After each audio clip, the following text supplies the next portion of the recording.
Oxygen levels. Oxygen levels are at maximum. Set a course for Dark Waters 9.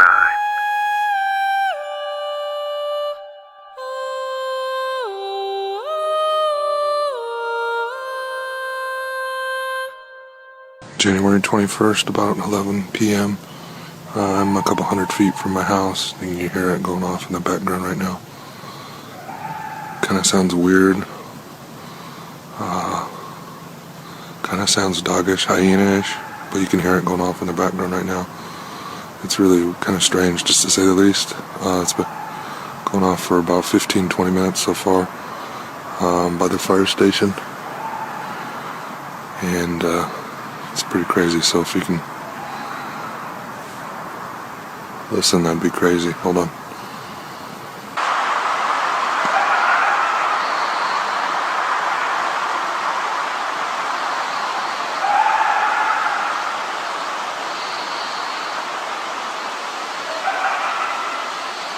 I mean, that almost sounds like laughter.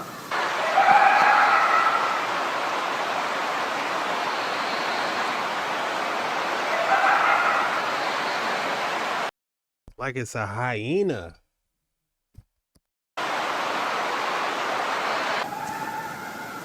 It's actually gotten closer since it started. It's probably only 200 feet, 300 feet from me right now.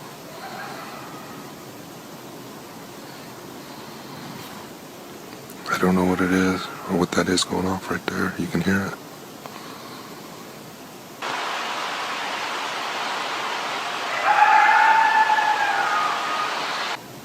I mean, I've seen foxes and coyotes around here for a long time, and I'm not sure why, if foxes and coyotes have been around here that long, why we wouldn't have heard them before. And all of a sudden, since November, things have been just going crazy around our community.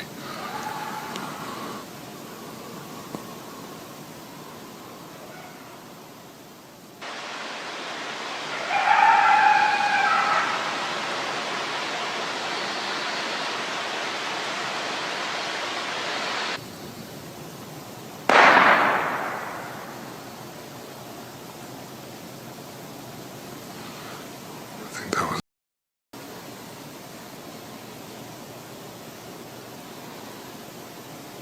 somebody just shot over into the woods.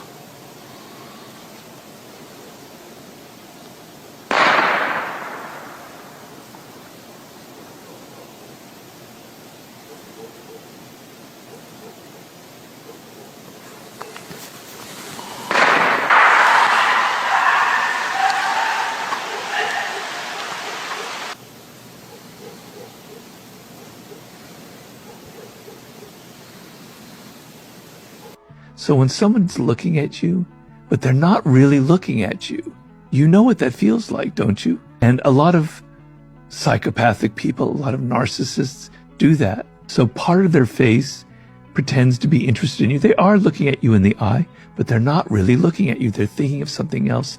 They're seeing in you what they can get out of you. They're seeing you as an object. Eyes are hard to lie. They tell you something. Now, actors, very skilled actors, can kind of create some of these impressions.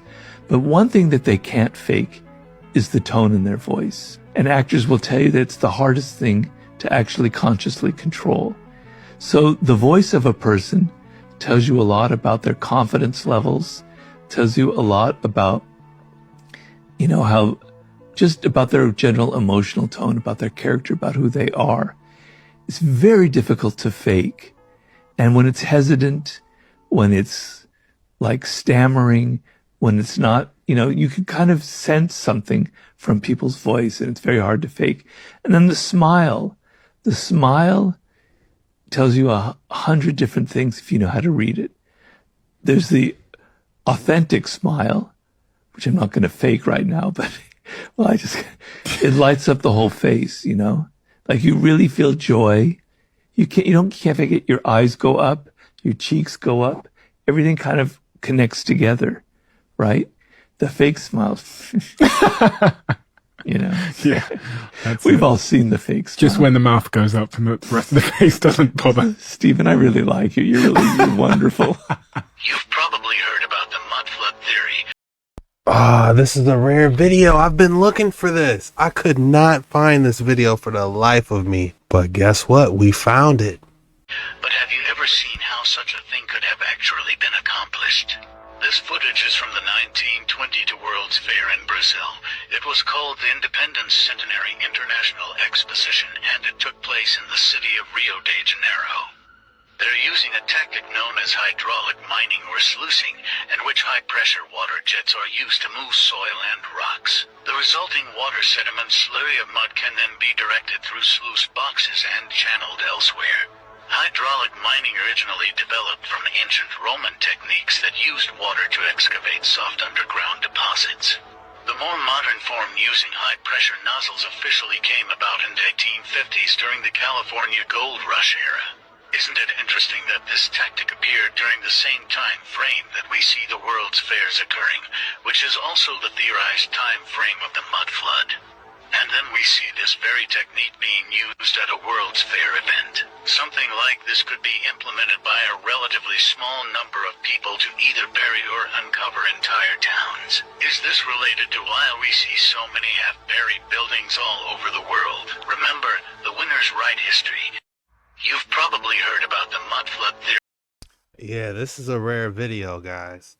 I'm gonna try my best to save this one. I've looked for this video a couple times, and I find it interesting. This has a little bit more footage than the one I was looking for. Actually, this appears to be somewhat of the full video. I think some people even tried to say that vibrations might have caused this water to come up from the ground, along with the hydraulic movement. So people are talking about the mud flood. This might be a reason how they did it. Like he said, the winners write history. And what better way to hide all these artifacts in old world buildings? Massive cryptid with large eyes shine and recorded in Virginia. Come on, Tom. Mothman. Swim, man. Swim, Tom. Swim. Swim.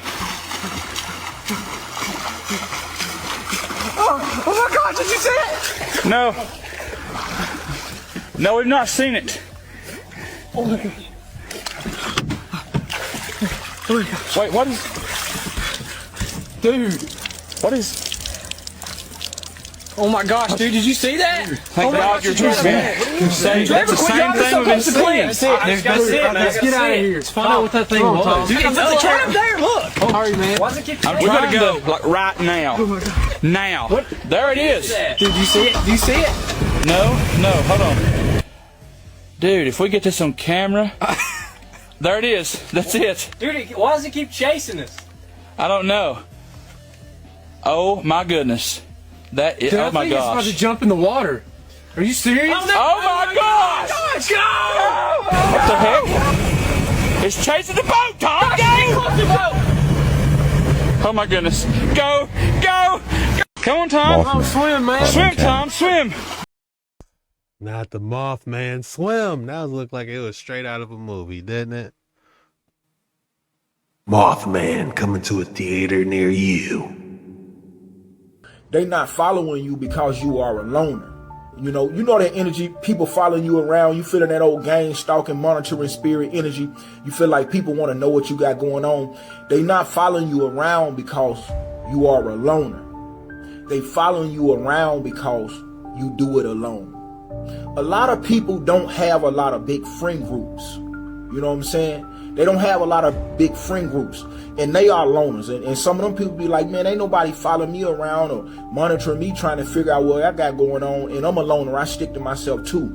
But unlike a person that does it alone, they communicate with a lot of people. And the people that want to know what you got going on, when you got going on, and who you got it going on with, as long as you are connected to people, they don't have to follow you, because through lines of communication and hearing it through the grapevine, they gonna find out what you got going on because you communicate with a lot of people.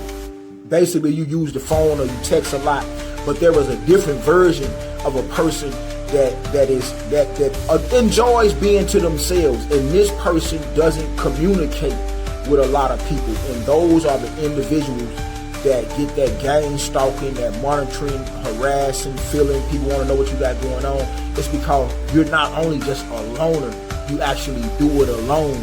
They need you connected to somebody to even pick your brain. Imagine being a true loner and being off grid. Man, nobody gonna mess with you.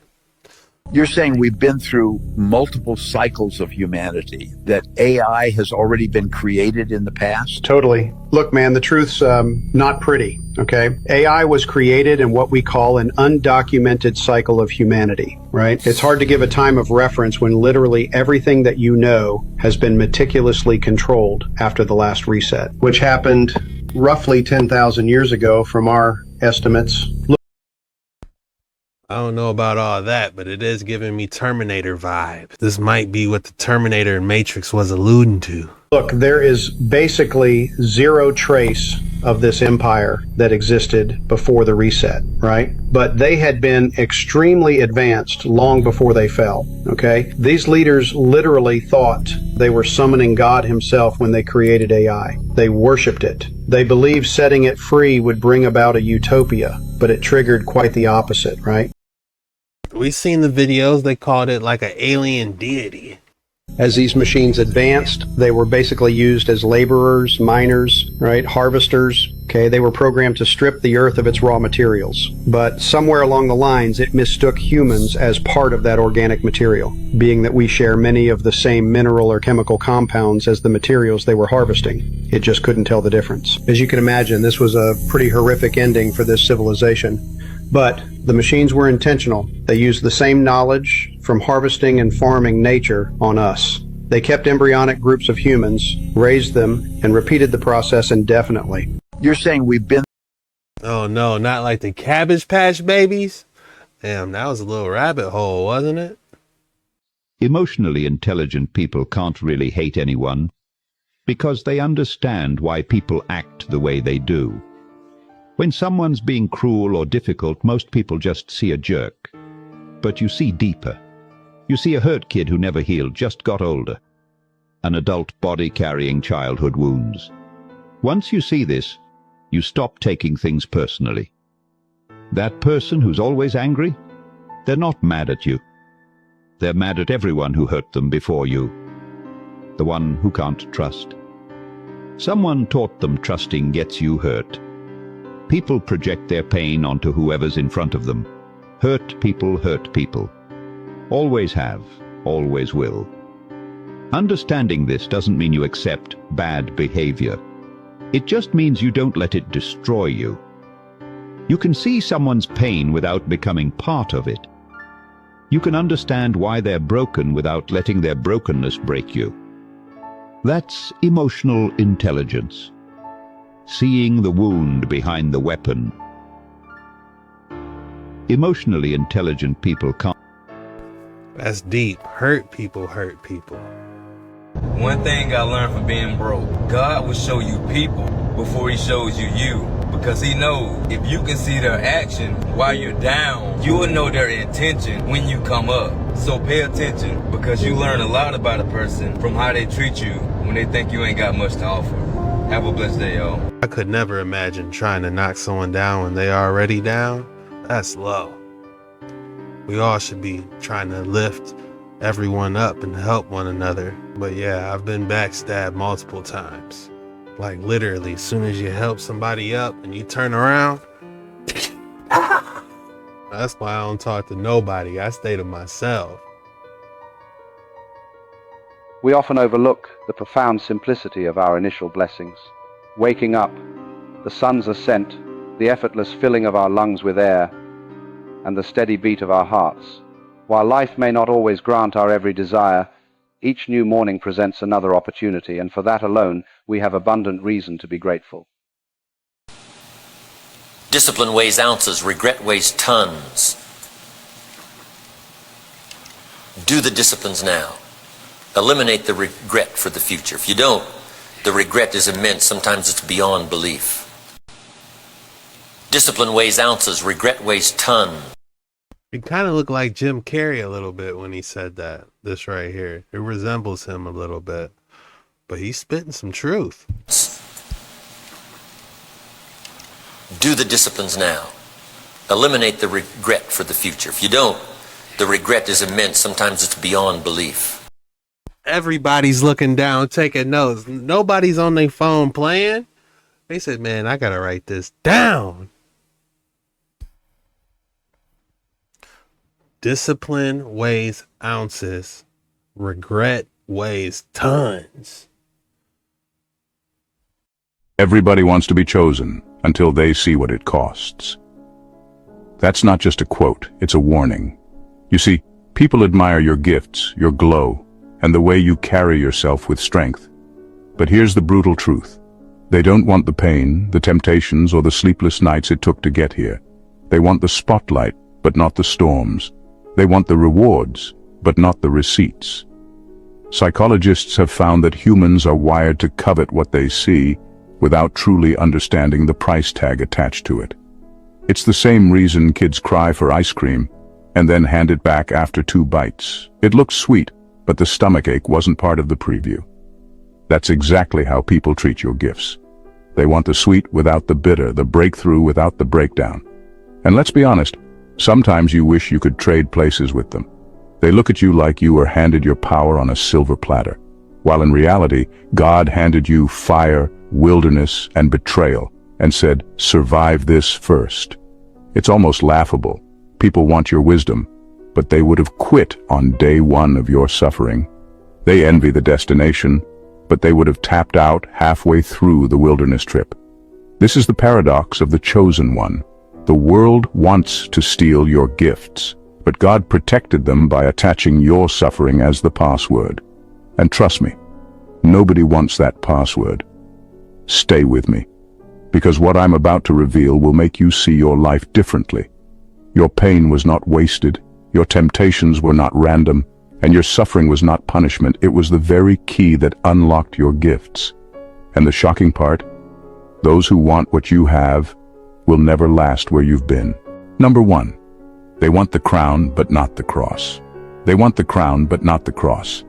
That statement cuts deep because it speaks to a reality most people ignore. Everyone wants to look powerful, admired, and untouchable. They see someone like you, chosen and gifted, and all they see is the shine. They want the influence, the respect, the wisdom, and the opportunities that your life now carries. But here's what they overlook. Those things didn't fall from the sky. They were forged through a lifetime of pain that no one else wanted to endure. The cross is the weight you carried when nobody believed in you. It was the rejection, the betrayal, the silent battles where you almost gave up.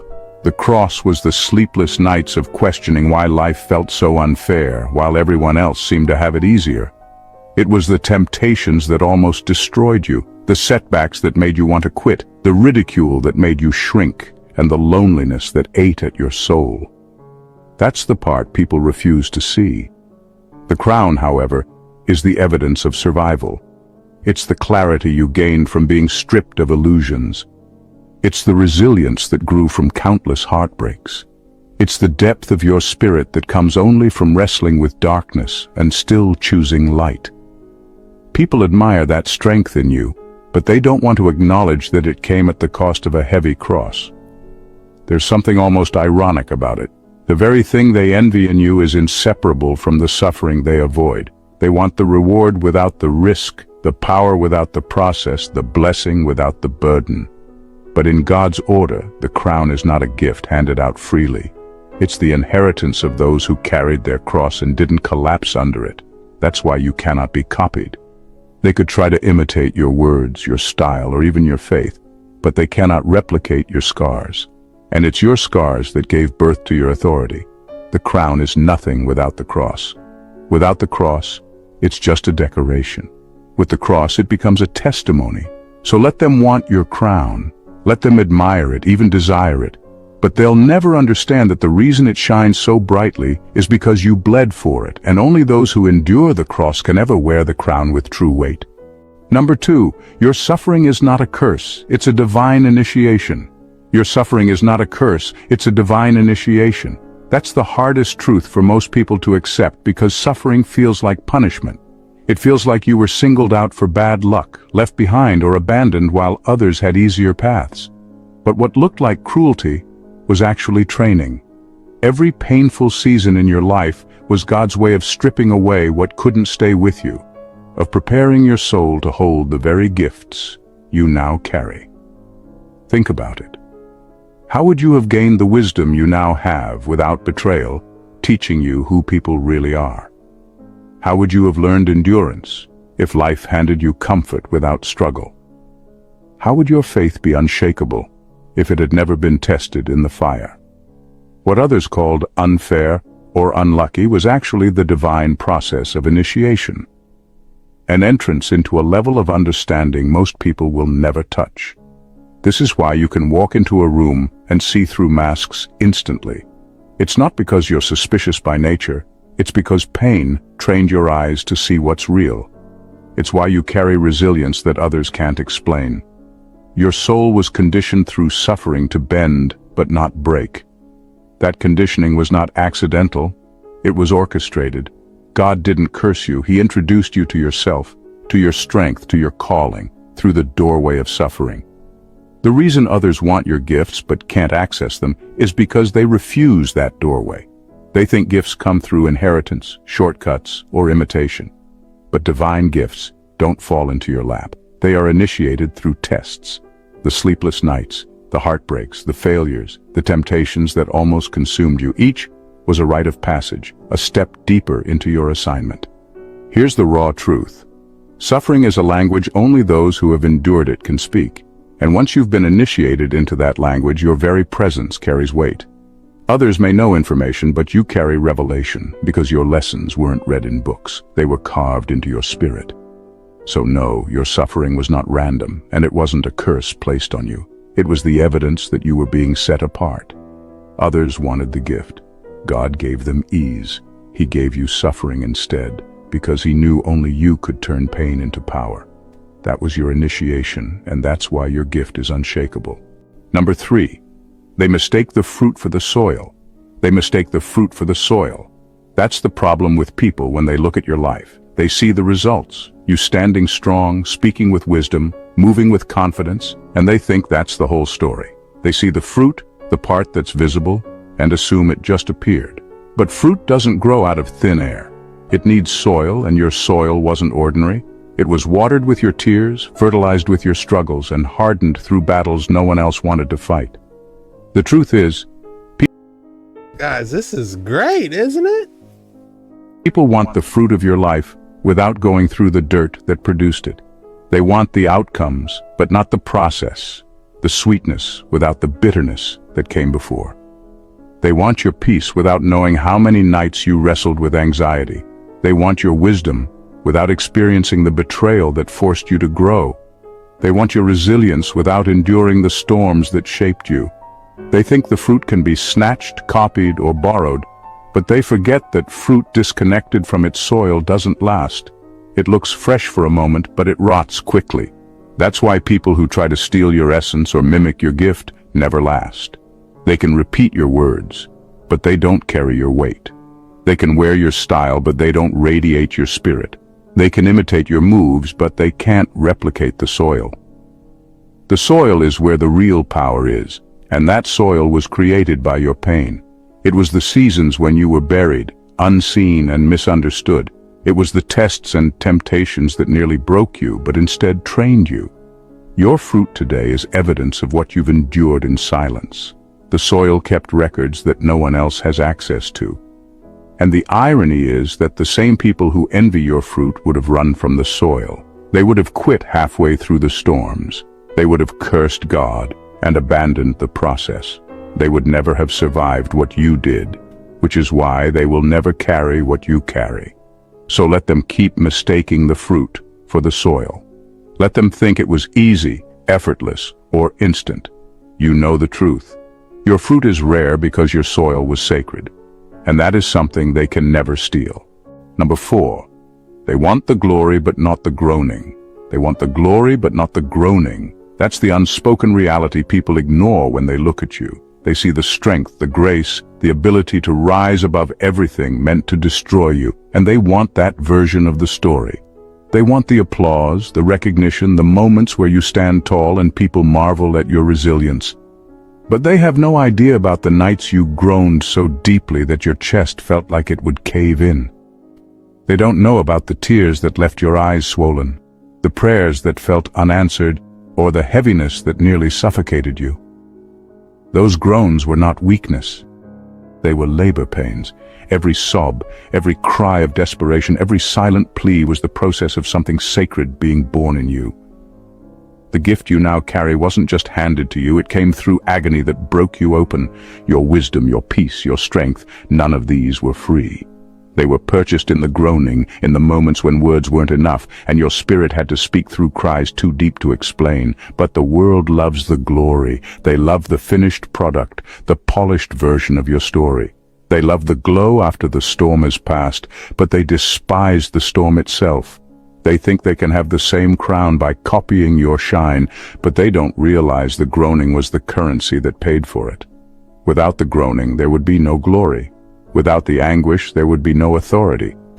This is why so many people admire what you have, but can never sustain it.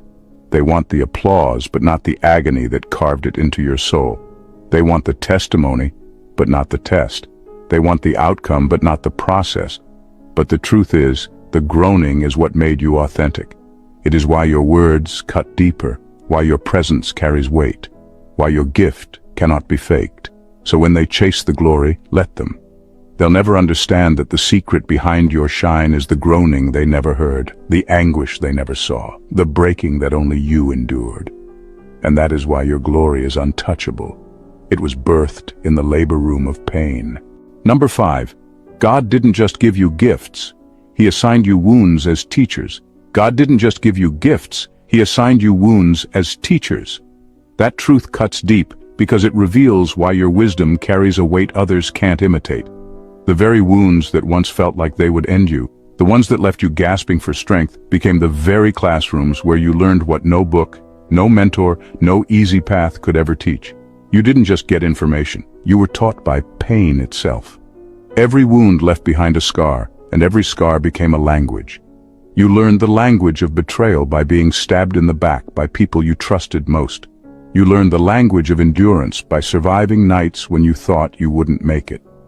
You learned the language of discernment by being lied to so convincingly that it forced you to sharpen your sight beyond words. These wounds weren't accidents. They were divine assignments. They were tailored experiences that shaped your soul to handle your gifts with precision. People want your clarity, your wisdom, your depth, but they want it without paying the tuition of suffering. They want the language, but they don't want the fire that carved it into your bones. They want the testimony, but not the trial. But the trial was the only way the testimony could ever exist. Without those wounds, your words would be empty. Without the pain, your presence would carry no authority.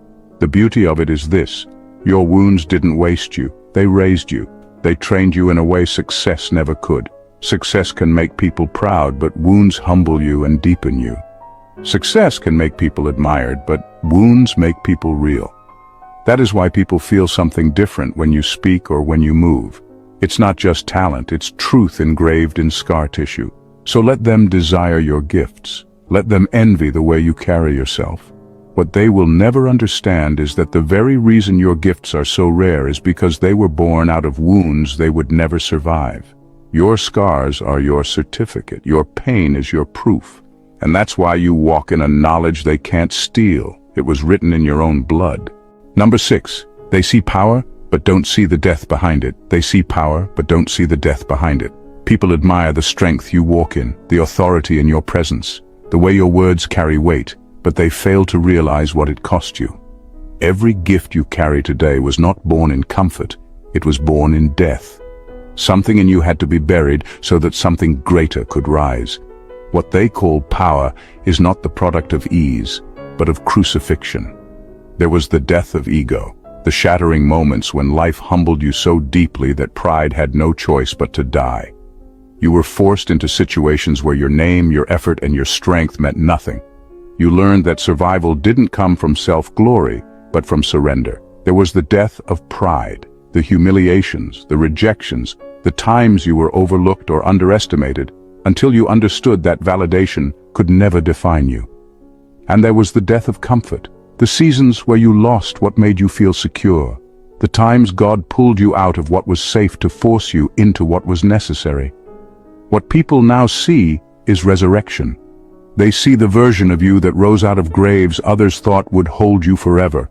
They don't understand that your light comes from walking through darkness and dying to who you once were. Resurrection is never free. It demands a crucifixion. It demands the loss of who you thought you were, so that who you were truly meant to be could come alive. That's why when people try to imitate you, it never carries the same fire. Everybody wants to be chosen until they see what it costs. That's Guys, I know that was a long one, but man, did that really resonate with me. If that resonated with you too, go ahead and drop that in the comments. It resonated with you. What was your favorite part about that? Mine was the wounds were teachers. Definitely taught me some lessons. This is the type of ancient acoustic sound therapy we used to publicly have in our ancient cities. Like this is the old town in Budva, which is about 2,000 years old. The size of this bell, it's see how ginormous this is? Imagine the acoustics, and now it's not working. It's on the ground as many others around the world, just grounded, not sounding. But people used to have on a daily basis this beautiful sound bath, harmonizing their vibrations with the high vibration of this specially made colacle or the bell. And there was an ancient technology of how to make them to a specific pitch that was very healing for everyone. Now, call me a conspiracy theorist, but I think it becomes very obvious now that all these bells are now grounded, and I'm not the first one to talk about it. It's just another evidence of it. One day, New Earth and all the bells, my friends, will be sounding again. I pray for that day. Slavic name for this bell is Zlatno Zvono, which translates as golden bell, the mother of all voices. But maybe now it's a time where we access that inner sound, the golden sound, the mother of all voices within ourselves. It's a sound of our heart.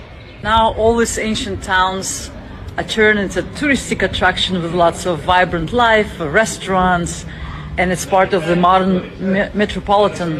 But it's so magical to walk around and just touch the rocks of the past, which holds so much memory.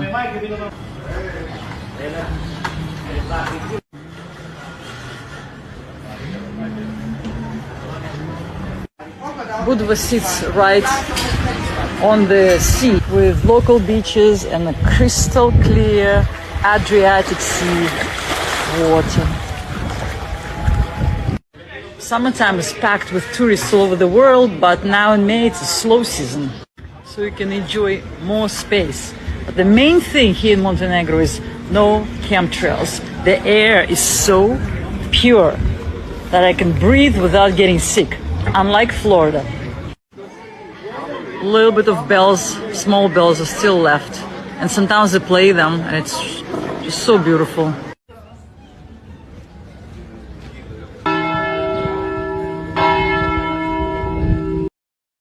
Wow, she said no trails like in Florida. Oh my goodness, those skies do look pretty clear. Where is this, Russia?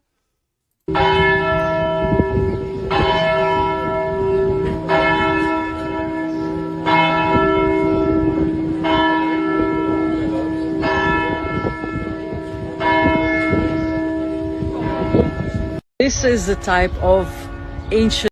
Russia has so many ancient gems. You know, if you look on the map, allegedly where Tartary was, that was literally where Russia is. So that just tells you how many amazing structures they probably still have and we don't hear too much about. They're probably hiding it from us, to be honest.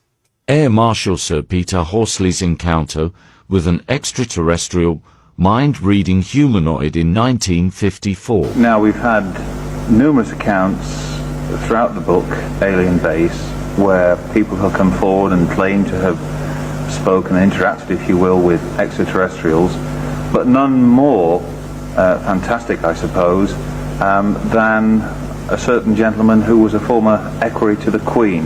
Yeah, right. Peter Horsley. Air Marshal Sir Peter Horsley, yes. I mean, this is an incredible story, but, you know, someone like that who is so credible, I interviewed him, he must have been very highly vetted to get the job of equerry to the Queen and Prince Philip. He's flown 90 different types of aircraft, from the Spitfire to the Vulcan bomber, Deputy Chief of Strike Command, for heaven's sakes. You can't get much higher than that. And here's a man who insists that he met an apparently extraterrestrial human being with whom he was, who was able to read his mind. He didn't have to formulate his questions with his voice. The questions were answered for him. How can we dismiss stories like that? We can dismiss Adamski and Menger if you like, but I don't think we can dismiss someone like him. One obvious question surfaces. He's talking about extraordinary events from the mid-50s. It's taken him the best part of 45 years to come forward, albeit through his autobiography, to recount these details. What explanation did he give you when you personally interviewed the man? Well, first of all, he didn't give me an explanation, and I didn't ask him. I said to him, it's very brave of you to come out with this story, Sir Peter, and he said, it's not brave, I simply recount what happened. But I am assuming, I didn't feel the need to answer the question, I am assuming that there's no way he could have come out with that story publicly when he was serving, you know, at Buckingham Palace. There's no way he could have come out with such a story while acting as Deputy Chief of Strike Command or flying Vulcan bombers, for heaven's sakes. So it's only in his retirement that he's felt the freedom to come forward. But even so, I mean, assuming, for instance, that the man retired at 60 or indeed 65, we're still talking about 15 to 20 years for him to impart that information. Well, doesn't that strike you as odd? Well, to impart it publicly, it doesn't strike me as odd, no. I've come across many other people. Even the contactee whom I refer to as Joelle, whom I've known since 1952, didn't even want me to write up her story after her death, and she died a few years ago. So in a certain sense, I'm acting against her last wishes. I was working in the palace at the time, and we all discussed it. Prince Philip, General Browning, we all discussed it, sometimes jokingly, sometimes quite seriously. And I think Prince Philip was very open-minded about the whole subject, and I suggested one day that I should do a little research into it.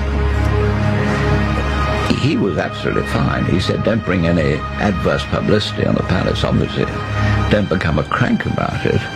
Go ahead, inquire into it. I can't be the only one that would literally just think of something in my mind, and all of a sudden what I was thinking about, or something very, very close, or a solution to what I was thinking about, pops up. Marine archaeologists have discovered what appears to be the remains of an ancient underwater city deep in the Indian Ocean. Submerged structures, stone pathways, and carved pillars suggest a once thriving civilization lost to time. While experts remain cautious, the scale of the ruins has sparked speculation about a forgotten chapter in human history. Trying to see what civilization this could be. I'm leaning towards Mayan, but it looks like there's some Indian type Shiva-like statues in there. Interesting. They had to be short because look how tall that entranceway is. This is interesting. Did you know your aura and electricity powering your devices share a secret? Both are frequencies vibrating at the core of your existence, says this video. Let's take a deeper look and see what they are talking about.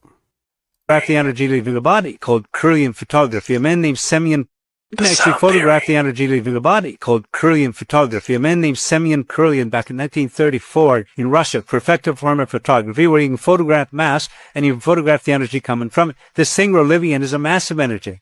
Do you know there's about 11 million kilowatt hours per pound potential energy locked up in the electrons in the atoms of our body? We're just walking dynamos. See, there's an energy flowing to and through us, and you gotta let it flow freely to and through you, and it'll improve everything that it connects with.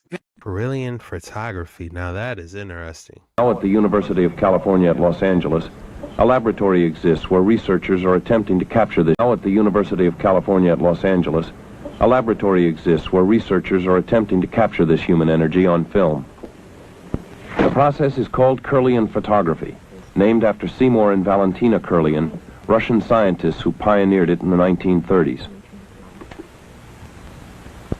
Okay, if you place your finger on the top row of the film. The subject places her fingertips on a sheet of photographic paper, which lies on top of an electrically charged plate. The paper is exposed and developed like an ordinary black and white photograph. The results, however, are not at all ordinary. These Kirlian motion pictures revealed that an energy field, or corona, exists around each fingertip as it does around different parts of the body. This corona, rather than remaining constant, varies with changes in the subject's state of mind. In one experiment, the subject, calm at the start, is pricked with an unpleasantly sharp object. The corona of her thumb, at first brilliant and wide, becomes increasingly smaller and less distinct under stress, until, with the subject at her most anxious, it almost disappears. In a reverse experiment, a tense subject is invited to have a drink and relax, under strictly controlled conditions, of course. At the outset, the subject is anxious. His corona is thin. After 9 ounces of alcohol, it becomes broader. After 14 ounces, it displays what you might almost call a rosy glow. You certainly look more relaxed. Yes, well, okay.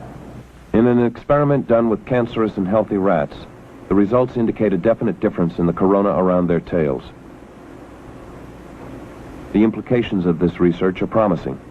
If these tests are substantiated, perhaps one day Kirlian photography will be used as a tool in medical diagnosis. Every living thing radiates an energy all its own. Yet to what do these energy fields correspond? Kirlian photographs of plant leaves and flower petals have raised some curious and as yet unanswered questions. Normally, healthy plants have distinctive, colorful coronas.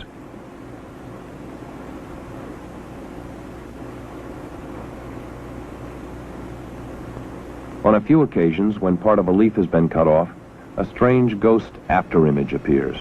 Researchers call it the phantom leaf effect, but no one knows yet what it means.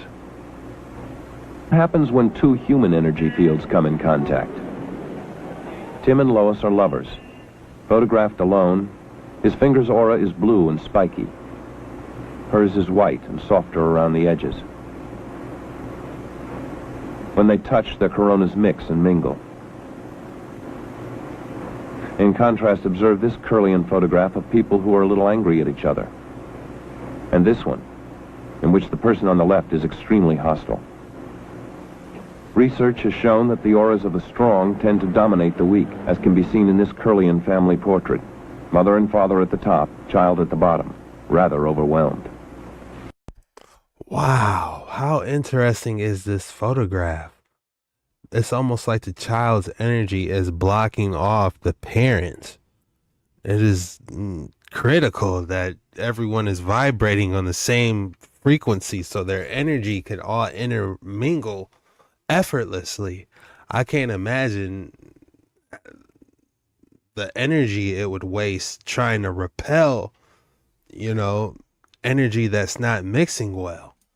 That would make you tired. If you're tired all the time, this could be your energy is repelling everything all day versus vibing with everything, if it's making sense. Because it's looking like people have energy. These tests are I mean, we knew that, but this is like photographic pictures showing that. This is a theory, of course, but very fascinating. This one was beautiful, how they were blue and white. They were in love. It was intermingling. When they talking about having a spark, they really mean it. Drop your thoughts in the comments below. I feel like we're on to something. You can actually photograph the energy leaving a body. 39.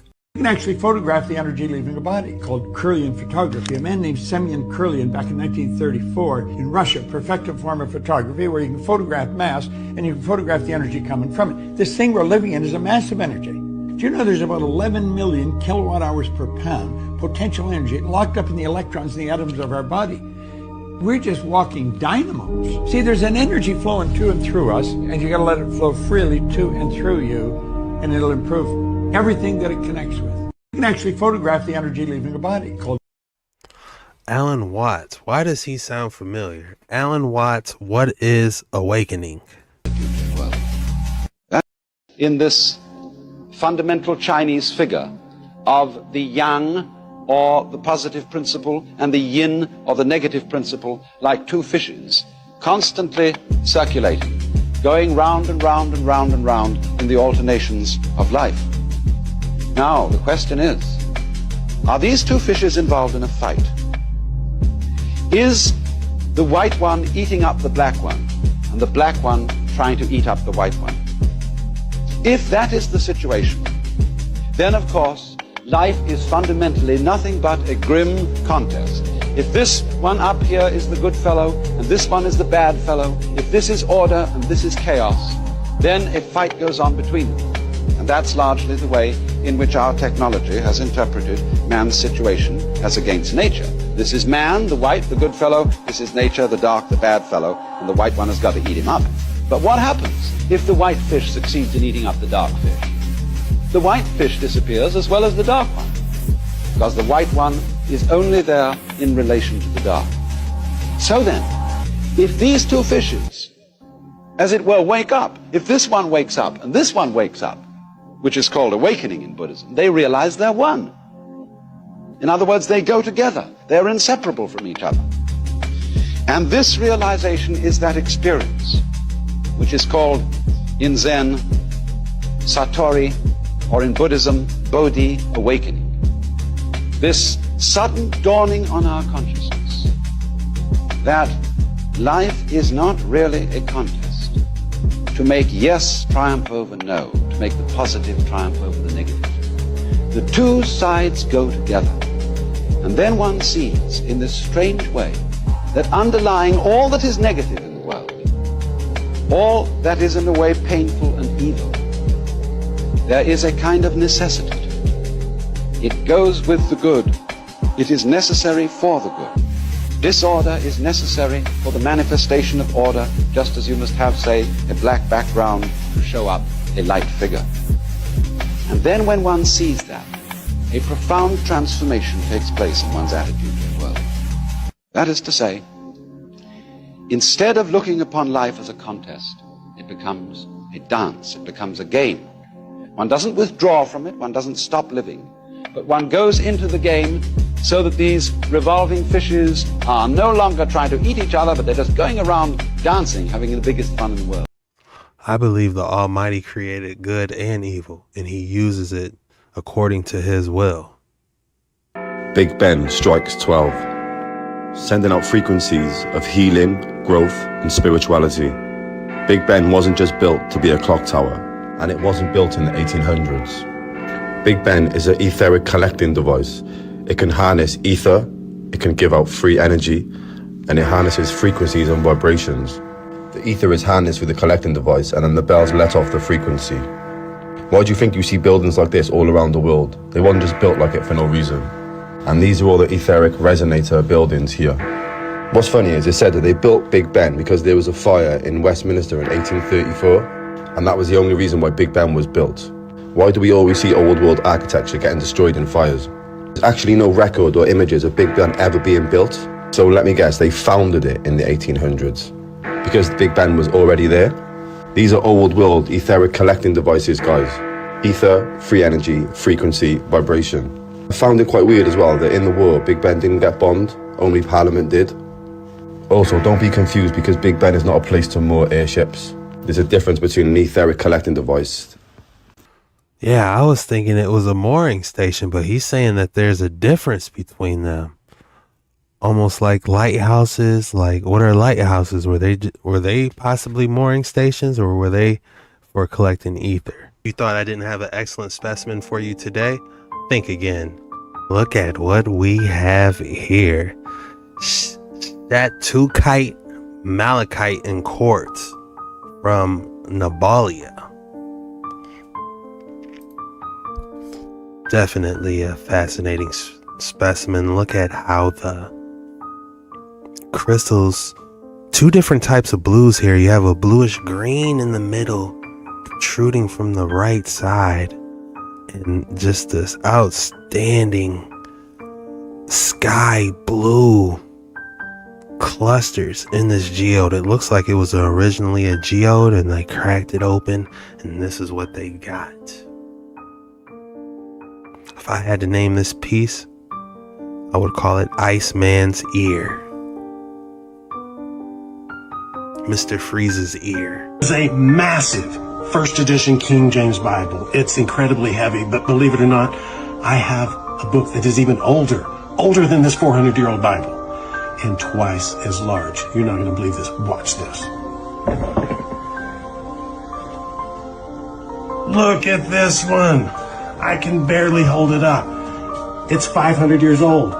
It's an antiphonal. It's Gregorian chants, all handwritten. It's incredible, but it is so heavy, I have to put it down. I'm running out of breath. I've got to go. This is gotta go. Are you kidding me? Open it up. What giant was fiddling his fingers through this book? Fee, fi, fo, fum book. You know? What's the purpose of making it this large? He can barely hold it. He said it had Gregorian chants. Was these giants singing? Imagine 8 giants hitting that. It probably sounded good. Living food is a food that is uncooked, that is non-pasteurized, that is minimally processed, that contains an enzyme complex capable of digesting itself and contributing excess enzymes to relieve stress. Remember, a living food is a food that has enzymes, that is uncooked and non-pasteurized. Green foods are foods that contain chlorophyll, and chlorophyll is green plant pigment, quite possibly the most powerful element that exists in the universe. In fact, chlorophyll is one of the most intensely researched elements in history, and has been used in the treatment of everything from periodontal disease, diabetes, and low iron, to open wounds, ulcers, and body odor. Today, foods that contain chlorophyll are gaining wide acclaim. In fact, a consensus of authority agrees that green foods contain phytonutrients in combinations that are so unique that without them the human body suffers. One thing we must realize is that disease incubates. Disease does not manifest itself over a short period of time. Disease takes months, years, and decades in which it incubates, in which it becomes more and more powerful. And it is our responsibility to interrupt the incubation cycles that lead to disease. When I was a child, I remember we had a chicken coop. And when I was very young, I went out and I saw an egg. And I told my father that I had found a rock. He told me that it wasn't a rock and I needed to leave it alone, but being curious and being a child, I went every day into the coop and I saw that it still was a rock, and every day I reported to him that in fact I was right and he was wrong. After the incubation cycle had been completed, the chicken broke out of its shell. When that chicken hatched, it was a living, breathing thing that needed to be fed, and it did not look anything like that inanimate object that I thought was a rock. That egg represents the incubation of disease. And while we may look in the mirror every day and not see a change, while we may feel and look healthy, at one point after the incubation cycle is complete, disease will manifest itself like that chicken. It will bust out of its shell and it will demand to be fed, and what it feeds on is us. Disease incubates. Even supplements are only fine-tuning. It's almost like fine-tuning your television set. Eating proper foods is like being on the right channel. And if you're on the right channel and the picture's fuzzy, then you need to fine-tune. That's what supplements are for. But you wouldn't even think about using the fine-tune buttons if you weren't on the right channel. So we have to eat right. We need to balance our diets, to eat properly, and only through doing so will we reveal any remaining symptoms. Green food contains certain phytonutrients. Phytochemical is nothing more than a plant that has an element, and that element has been identified as carrying out or instigating a beneficial function within the body. 5 elements that are contained in green foods are not typically found in other foods. In fact, these 5 elements are responsible for balancing the effect of all other food within our physiology. 5 specific elements that are contained in green food that are not found in any other food are chlorophyll, which oxygenates the body, enzymes, which rejuvenate and are responsible for virtually every chemical reaction at the cellular level, trace minerals, the ability to alkalize, to neutralize acids, to balance the pH, and the introduction of lightweight polypeptides that enhance the immune system, increases reproductive function, and are the building blocks for lean connective tissue, which increase the strength of our skeletal system, of our muscular system, and thus make us less susceptible to the stresses that life put on our bodies. The key word I learned was chlorophyll. And eat more greens. I haven't been the best of eating a lot of greens. I'll be honest. I eat a salad here and there, but like, I feel like I could go harder, like really blend some stuff up. You know, get some green smoothies going. Drop in the comments below your favorite healthy options. Here we go, and gonna have $5, 5 to the 5, 5, 5 to the 5, 10, 15, come on now, 20 now, 5 to the 25, $1 now, 30, 30 in the back, now 40, 40 now, 50, $50 in the back, how about you, sir, one more time, I bid $40 down, 50 now, 5, 50, 50, sold it over here on my right, $40, yeah, $30 now, $30 now, $30 now, $30 now, $30 on it, yeah, 25 now, $30 now, $30, $30, 25, 30, yeah, 25 now, $30, 39, $5 now, 5, yeah, 35, got you now, $40 now, $40, 35, 40, yeah, 35 here now, $40 now, $40, 35, fine, and $95, $30, $30, 25, fine, 95 down, 100, 30, 25 now, $30, 39, $5 now, 5, yeah, 35, $120 down, $120 down, sold it, $115, 100. When gonna have $5, 5 to the 5, 5, 5 to the 5, 10, 15, come on now, 20 now, 5 to the 25, $1 down, 30, 30 in the back, now 40, 40 now, 50, $50 in the back, how about you, sir, one more time, I bid $40 down, 50 now, 5, 50, 50, sold it over here on my right, $40, $40, here we go.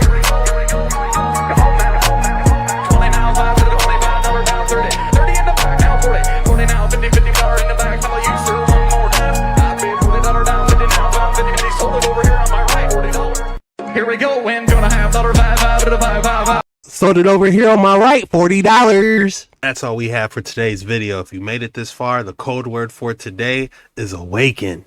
Go ahead and drop the awakened in the comments below. That lets me know you're a real one. You made it all the way through this video and you really rock with your boy, man. I just want to say I love you guys. Thank you so much for hanging out with me every day, chilling.